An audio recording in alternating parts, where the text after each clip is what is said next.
What's going on, everybody? And first of all, Merry Christmas for everybody out there. Well, we're looking for a present with Lunar Classic. Are we going to get a move in the price? Well, there's certainly some positive sentiment right now and some even more interesting things coming out of the development team. The joint Layer 1 task force, we're taking a look at the revival plan as well as some price action going on with Lunar Classic. But first of all, let's jump into the global market. You can see 811.4 billion, up just 0.1%. But Bitcoin here at 16.8. Do we get a 17, 18k Bitcoin through the course of the next 24 to 36 hours? ETH at 12.21, moving up 0.1%. As we come down the list, you can see a couple of green candles out there, a couple of green coins, always good to see. Equally, we are seeing some of those red as we move down, but as we get a little bit further down, you see Kronos having a good run at 2.7%. Likewise, ApeCoin, some pretty big news coming out of there, 1.2%. And as we move down, we see Terra Lunar Classic, now the 40th highest cryptocurrency out there. So we've moved up 3 places in less than 48 hours. 60 million in terms of volume is down, but we would naturally expect that as we move into the Christmas period. And $868 million is the market cap. Now, interestingly, up against Bitcoin and Ethereum, and likewise, the market cap continues to grow as well. So positive move forward with Lunar Classic. And you might be sat there thinking, well, why is that? Why is Lunar Classic starting to move? Well, ultimately, we have a couple of things to talk about. Edward Kin here. Now, there's a lot of talk of Edward Kin. He'd left, he'd moved on. Likewise with Zaradar, Tobias, and a few other people had kind of stepped away from Lunar Classic. And I think generally the community was a bit shocked. And equally, I think some people yeeted out and sold. Just for reference, Associate Professor of Computer Science at the Drexel University, interested in computer vision, machine learning, sparse coding, working on the Terra blockchain. Now, Edward Kin, part of those original Terra rebels that brought the blockchain back from the dead. And why is it important that we reference Edward Kin? Well, ultimately, him and a few other people have gone out there and formed the joint Layer 1 task force. We talked about this in a previous video. Now, why is this important? It gives a level of competition to the Terra rebels. And ultimately, these are probably the people that certainly were at the kind of business end of Terra rebels. These were the people developing, updating, changing parameters on coding, and they've got together. Now, it's an interesting article. It's a lot to take in, but ultimately, what is this all about? Well, it's going to talk a little bit about what they set out to do, and it's almost a roadmap of the journey they are doing.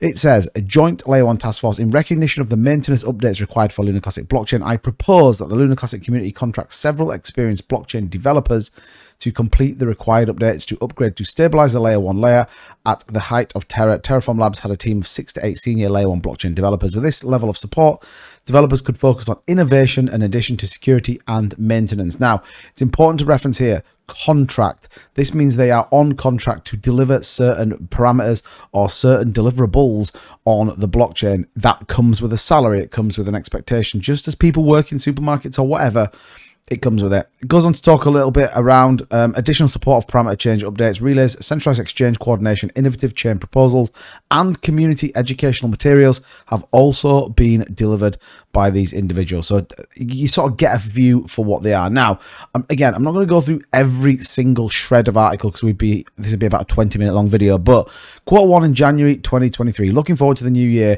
What do we get? Well, a process for the backlog of the Layer 1 team, a community oversight committee, which again can support the most trusted third parties. We already know them. We talked about that in a previous video. I'll leave that down in the description so you can go and check it out.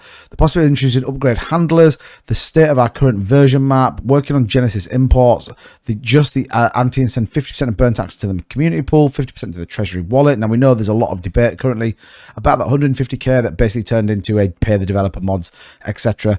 Upgrade IBC, Denon whitelist, governance for non-consequential GitHub repo, and again, some testing of versions. So pretty extensive 2023 straight out of the blocks. Then it doesn't stop there. It continues into February, where there's a number of different things around Cosmos SDK, the Tendermint, all those things that the Terra rebels were talking about. You can clearly see where the original ideas and certainly the development patches came from, as well as governance for the Mev Tendermint as well. So pretty exciting for that. Then we get into March around the canonical version of Tendermint, the priority and capability of Oracle transactions, the deployment Oracle with SHA-256 to all validators. If you're not sure what SHA-256 is, it's ultimately the mathematical equation that both Bitcoin is mined on, as well as a number of other coins out there. The TFL Interchain Wallet, again, we talked about this, and actually this is a pretty exciting project. We know Jared TFL has been supporting in this, but ultimately an interchain wallet.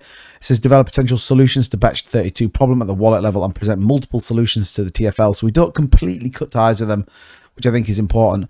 So there's an extensive amount in this. I'll leave a link to this article so you can come and check it out and read all of it. Ultimately, what does that come with? Well, it's going to come with a cost. Now, what you've got to ask yourself is that value for money? The equivalent budget of 3 full-time developers at a yearly rate of 150k, that's ultimately what we are proposing, or what Edward Kin is proposing, and how they get there. You can see the budgeting and how much it's going to cost, and then equally kind of what you get for them, and equally what the expectation both going market rate is, how we're going to factor in for the budget, and what do we do long term for it. You can see here that ultimately then they even break it down by individual in terms of what that looks like and how that is getting paid for, which is just here, 0.991 billion lung, conversion rate of 30143. Now, interestingly, when we take a look at the price is actually moving 301,458, and looks like it is continuing 2.34% up on the day, and a pretty strong aggressive incline there for Terra Luna Classic. We've seen some pretty big moves in, come back to test this trend line, and it's tested it incredibly well. Even to this last hour, we've tested it and moved on the way up. So we'll see kind of how this pans out.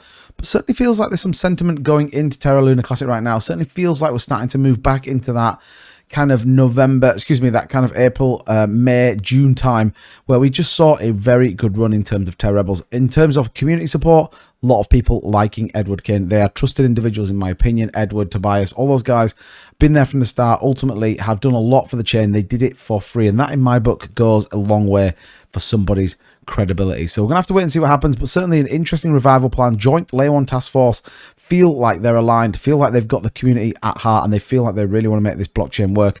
Does it mean the Terra Rebels are going to have to up their game? Potentially. Does it mean the Terra Rebels might see Swiss? Also could well be a possibility, but certainly since the formation of this, the price is moving, and it's moving pretty well. So with that being said, have a great Christmas. Don't forget to like, comment, and subscribe to the channel to keep up to date with everything going on in crypto and Terra Luna Classic, and I'll see you all in a bit. Take care.